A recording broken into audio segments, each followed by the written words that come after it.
What's up with my atheists? What's up with my agnostics? What's up? What's up with my Christian brothers? What's up with y'all? So I had a little equation kind of wandering in my mind, and I want to see what everybody here thinks about it. And it's a real simple equation. On side one, it's an equality inequality. Figure it out for yourself.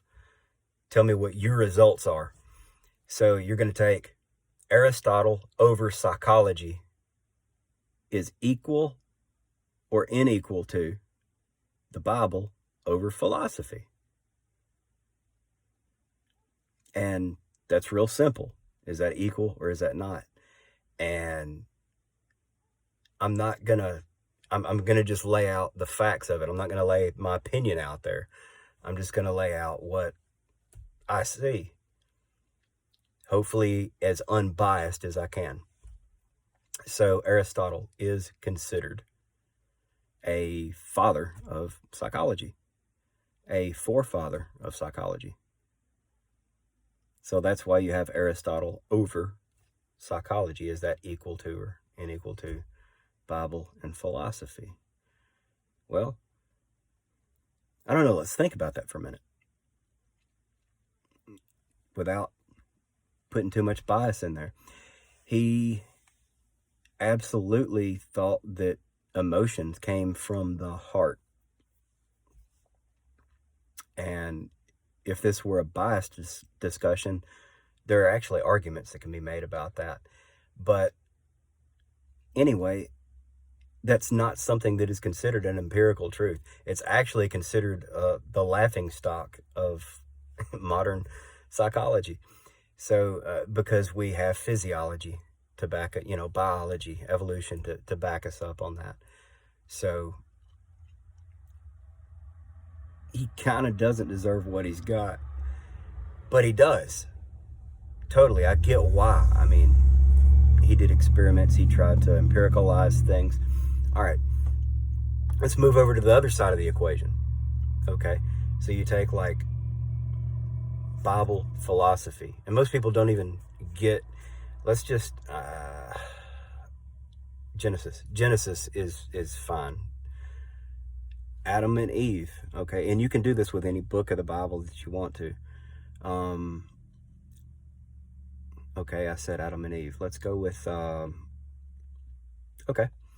I got it. Adam and Eve were created separately, Eve from Adam's rib.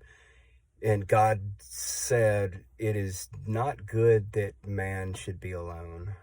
I'll make a helpmate, I think is the word there, for him. Or an helpmate if you're all stuck in the King James, which I'm not. I think it's really cheesy when people pray in King James too. That's pretty much just as hilarious as anything else. But anyway, what's the philosophical thing spoken right there? Well, to me, it's perspective. You need an outside perspective. Okay, can you test that?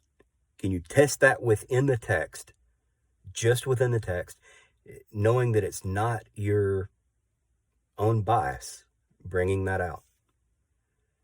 And, well, the answer is yes, you can test that. You can, well, that would be Genesis 2. So we would move over to Genesis 3, the garden. You're at the end of 2. You're not skipping anything. One continuous story. Great. What happens in the garden? Eve fails. So we're taught not only do you need outside perspective, but we're also taught that the perspective of others can be flawed. I mean, like, how many of y'all have kids and, might want them to understand that? Who are they hanging out with? So, and that's just simplistic. That's so easy. That's so basic. And that's just keeping it purely on philosophy, nothing else. There are many other areas where I think the Bible speaks, but just that one simple solution there. What is it? Is it equal? Is it unequal?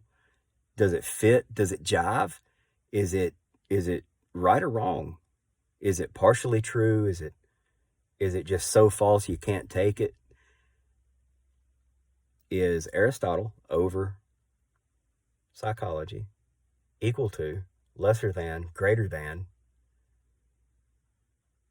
the Bible to philosophy? And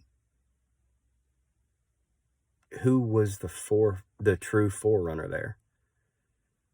That makes me question that also. So who's the true forerunner? Philosophy. Let's see. Well, how about Philo? How about the first 4 letters of philosophy? Philo. When did Philo come? Well, look at the authorship of the Bible. Look at how that's whatever you attribute that to. I mean, some people can say, let's go with the most recent. 700 to 600 BC is when these people threw this stuff together. It was based on stories and accounts that were written through the years. It could be stories, could be literal accounts. There's no really empirical way of proving that, so I'm not asking you to go anywhere beyond that, but just consider that. Consider that. So is the Bible a forerunner to philosophy? And yes, let's keep in mind that it's predated by Indian texts. It's predated by other Middle Eastern texts, Near Eastern texts. I mean, 4200's the most recent we can say that the text from Ugarit is, and everybody's pretty decided on 4400 BC. But is this or is this not ancient man philosophy? Now, is that question important? Okay, is that an important question? Is it important to consider whether ancient man had philosophical constructs that were available to you in school? Well, yes, I think it is, because then you can look at whether or not the philosophy degraded over time. You can look at whether it degraded across socioeconomic borders. You can look at whether there's just a geocentric location that this philosophy works and nowhere else does it. And you can really analyze things and do things with it. So yes, to me, it's an important question. And that's as unbiased as I can get, even though I have the worldview I have. I believe in Jesus Christ. I started off as an agnostic, and that's just where I wound up. So what are you guys thinking? Peace.